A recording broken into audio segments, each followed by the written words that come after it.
Hey Virgo, there's a name you've been trying to forget, and the energy around that person might be shifting in ways that could affect you, whether you're ready or not.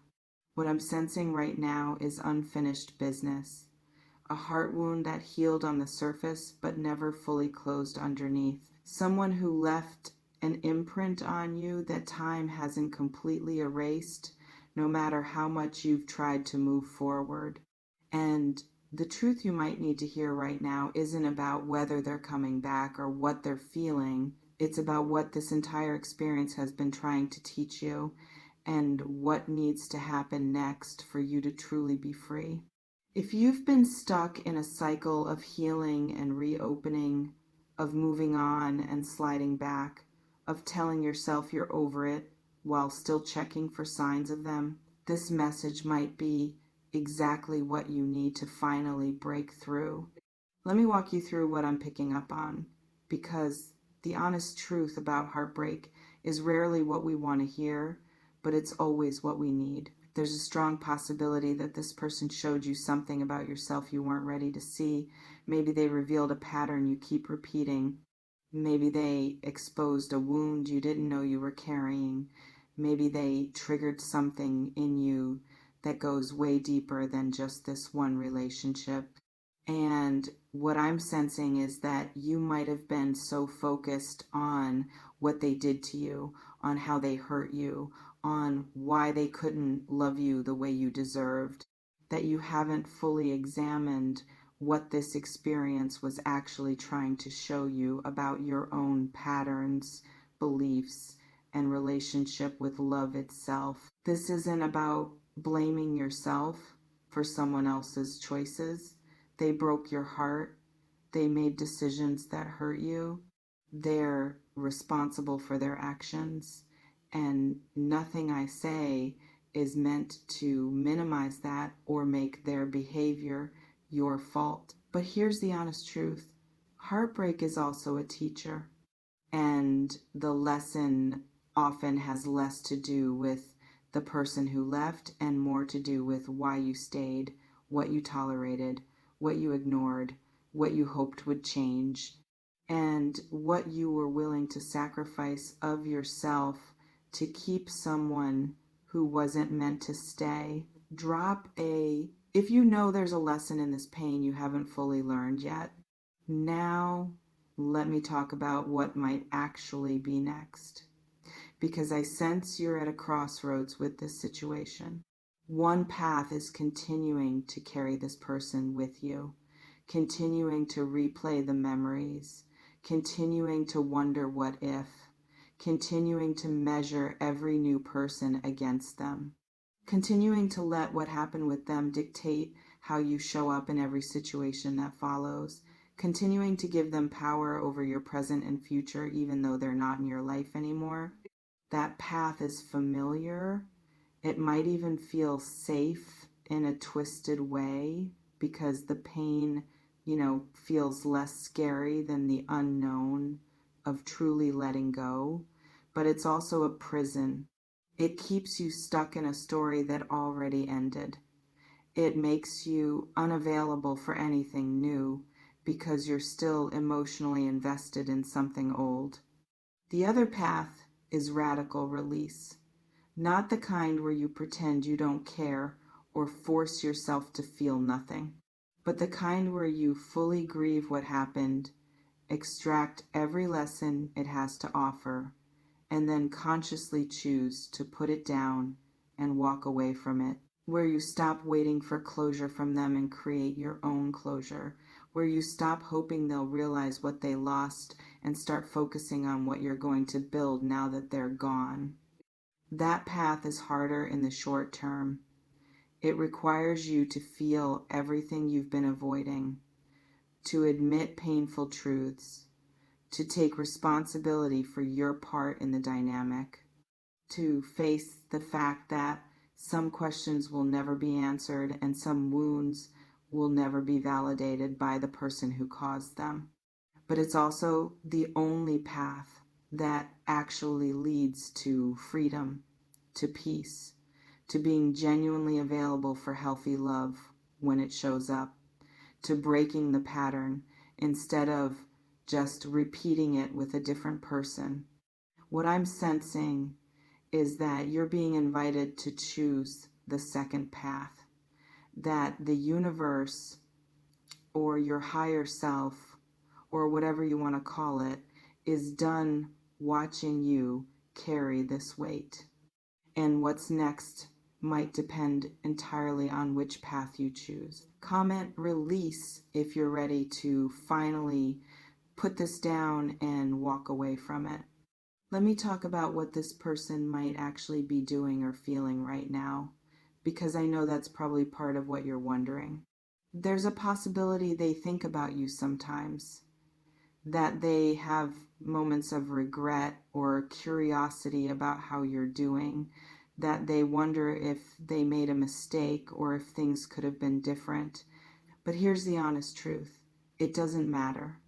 Even if they're drowning in regret, even if they realize you were the best thing that ever happened to them, even if they want you back desperately, that doesn't automatically make reconnecting the right choice for you. Because people who genuinely change prove it through sustained different behavior over time, not through words when they're feeling lonely or nostalgic, not through reaching out when they need an ego boost or when their current situation isn't working out, not through half-hearted apologies that don't come with any real accountability or plan to do better.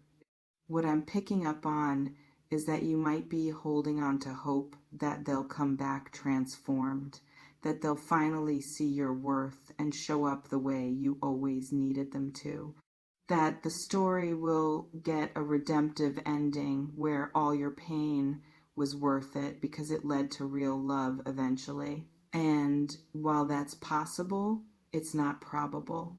And more importantly, waiting for that outcome is keeping you from building something real with someone who's actually available, actually healthy, actually capable of meeting you where you deserve to be met. The honest truth is that most people don't change that dramatically. Most people who break your heart once will break it again if you give them another chance, because the core issues that caused the break haven't been addressed. And even if they have changed, even if they've done genuine work, that doesn't erase what happened or guarantee that you'd be compatible now. So what's next might need to be about you releasing your attachment to any particular outcome with this person, about you deciding that whether they come back or stay gone, whether they regret it or never think about you again, whether they're doing great or struggling, none of that determines your worth or your future happiness. You get to be okay either way. You get to build a beautiful life either way. You get to find love again either way. Let me talk about the pattern this relationship might have revealed, because understanding this is crucial to what comes next. You might have a pattern of choosing people who are emotionally unavailable, who keep you at a distance, who give you just enough to keep you hoping, but never enough to feel secure, who make you work for scraps of affection and validation.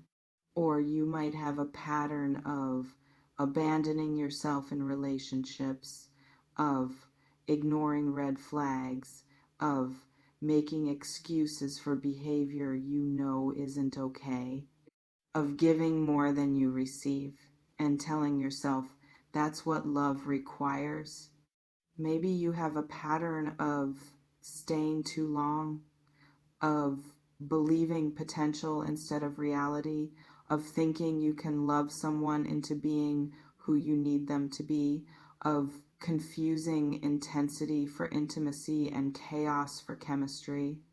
Or perhaps you have a pattern of choosing people who confirm your deepest fear about yourself, that you're not enough, that you're too much, that you're unlovable unless you perform perfectly, that you're only valuable when you're serving someone else's needs. What I'm sensing is that this heartbreak happened for you, not to you.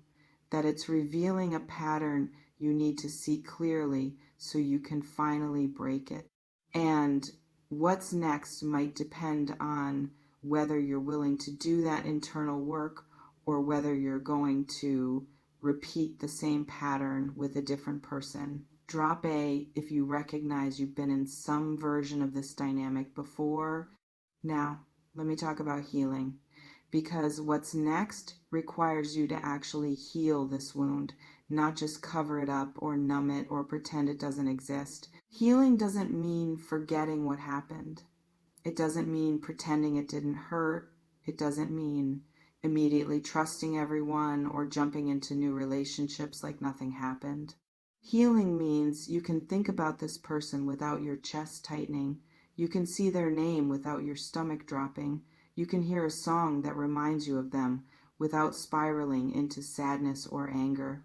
Healing means you can wish them well, genuinely, not because you're spiritually bypassing your pain, but because you've processed it fully and you're no longer carrying resentment that poisons you more than it affects them. Healing means you can recognize what was beautiful about what you shared while also acknowledging what was unhealthy. You can hold both truths simultaneously without romanticizing the past or demonizing the person. Healing means you've extracted the lessons. You know what red flags to watch for now. You know what boundaries you need to set. You know what you will and won't tolerate. You know yourself better because of what you went through. And healing means you're available again, not desperately seeking someone to fill the void they left, but genuinely open to connection from a place of wholeness rather than woundedness. What I'm sensing is that you might be closer to this than you realize, that you've been doing the work even when it doesn't feel like it, that every day you choose yourself, every time you resist reaching out, every moment you sit with the pain instead of running from it, you're healing. But there might be one final release that needs to happen, one last cord that needs to be cut, one remaining attachment that needs to be acknowledged and consciously let go of. And what's next might be on the other side of that final release. Let me talk about what might be waiting for you once you truly release this person and this pattern. There's a possibility that real, healthy love is closer than you think. That someone who can actually meet you, who doesn't make you guess or wonder, who sees your worth immediately and treats you accordingly, they might already be in your orbit or about to enter it. But you won't fully see them or be available to them if you're still energetically entangled with someone who's gone, if you're still comparing everyone to the person who broke your heart, if you're still hoping that person will come back and prove you weren't wrong to believe in them. What I'm picking up on is that your next love story could be completely different from this one. Easier, healthier, more reciprocal, more stable, more aligned with who you actually are and what you actually need. But it requires you to stop romanticizing dysfunction, to stop confusing drama for passion, to stop believing that love is supposed to hurt this much or require this much effort to maintain. Real love doesn't break you.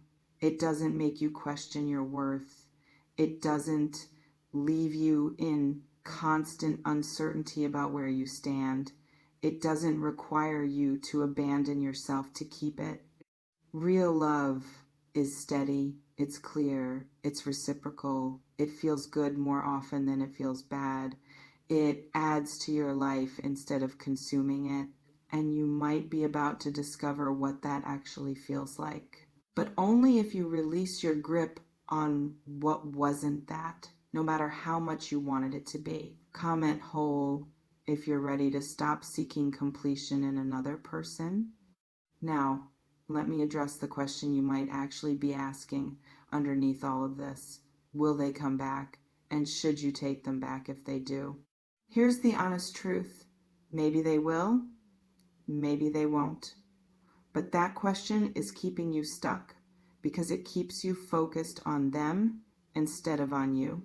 What's more important is if they came back tomorrow with everything you've been wanting to hear, would taking them back actually serve your highest good? Or would it just restart a cycle that needs to end? Because sometimes the kindest thing the universe can do is not give us what we think we want. Sometimes the greatest blessing is a door that stays closed because what's on the other side of it would ultimately hurt us more than losing it ever could. What I'm sensing is that if this person is meant to be in your life, they'll come back when both of you have genuinely changed, when the dynamic that broke you has been healed, when there's actual evidence of transformation, not just words. But more often, what's meant to be is the lesson, not the person. What's meant to stay is the growth, not the relationship. What's meant to last is who you become through the experience, not the connection that catalyzed it. So stop waiting for them to validate you by coming back. Stop measuring your worth by whether they realize what they lost. Stop putting your life on hold for a reunion that might never come or might not even be good for you if it does. What's next is you reclaiming your power. You deciding that you don't need them to see your worth for it to be real. You choosing yourself with the same fierce commitment you gave to someone who couldn't receive it properly. Let me talk about forgiveness, because this might be part of what needs to happen next for you to move forward. Forgiveness doesn't mean what they did was okay. It doesn't mean you have to let them back in your life. It doesn't mean you're weak or that you're letting them off the hook. Forgiveness means you're releasing yourself from the prison of resentment. You're choosing peace over being right. You're deciding that carrying anger and bitterness hurts you more than it hurts them. So you're putting it down. You can forgive someone and never speak to them again. You can forgive someone and still maintain firm boundaries.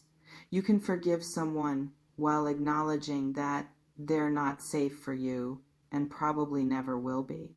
What I'm sensing is that forgiveness might be the final key to your freedom, not for their sake, but for yours, so you can stop carrying this weight, so you can stop giving them power over your emotional state, so you can fully step into what's next without dragging this pain into it. Drop a if you're ready to forgive for your own freedom, not for their comfort. As we move toward closing, I want to talk about what's actually next in practical terms. What's next is you continuing to build your life independent of this person. You pursuing your goals, your passions, your purpose, you investing in friendships and community, you creating experiences that remind you who you are outside of romantic connection. What's next is you getting clear on what you actually want in partnership, not based on chemistry or potential, but based on values, compatibility, and demonstrated character. You writing down your non-negotiables and actually honoring them when someone shows you they can't meet them. What's next is you being more discerning about who gets access to your heart, you moving slower in the beginning, you paying attention to actions over words, you trusting people gradually as they prove themselves trustworthy, not immediately because you want to believe in them. What's next is you building such a strong relationship with yourself that being alone feels better than being with someone who doesn't truly see and value you. You loving yourself so fiercely that you'd rather be single than settle. You knowing your worth so deeply that you can't be convinced otherwise by someone's inability to recognize it. And what's next might be a completely unexpected plot twist, a opportunity that opens because you're no longer energetically focused on the past. A person who enters your life when you're finally ready to receive them. A version of yourself that emerges once you've fully released who you had to be to survive that relationship. What I'm sensing most strongly is that what's next is entirely up to you. This person might have broken your heart, but you get to decide how the rest of the story goes. You get to decide if this defines you or refines you. You get to decide if you stay stuck in what was or step into what could be. May you find the courage to truly release what's behind you. May you trust that what's ahead is worth more than what you're leaving. May you know that your heart is capable of healing fully and loving again, wiser and stronger than before. Take what resonates, leave what doesn't, and remember that the most important truth is this: you survived the breaking, and you will thrive in the rebuilding. What's next is freedom. What's next is peace. What's next is you, whole and powerful, creating a life so beautiful that this heartbreak becomes just a chapter in a much larger story of resilience and growth. Stay grounded, stay honest, stay committed to your own healing, and trust that what's next is better than what was, precisely because you're choosing it consciously instead of falling into it unconsciously. You've got this. What's next is yours to create. I don't sell futures. I build architects. No predictions, just the raw truth for the tough ones. Stay magic. Stay in the now.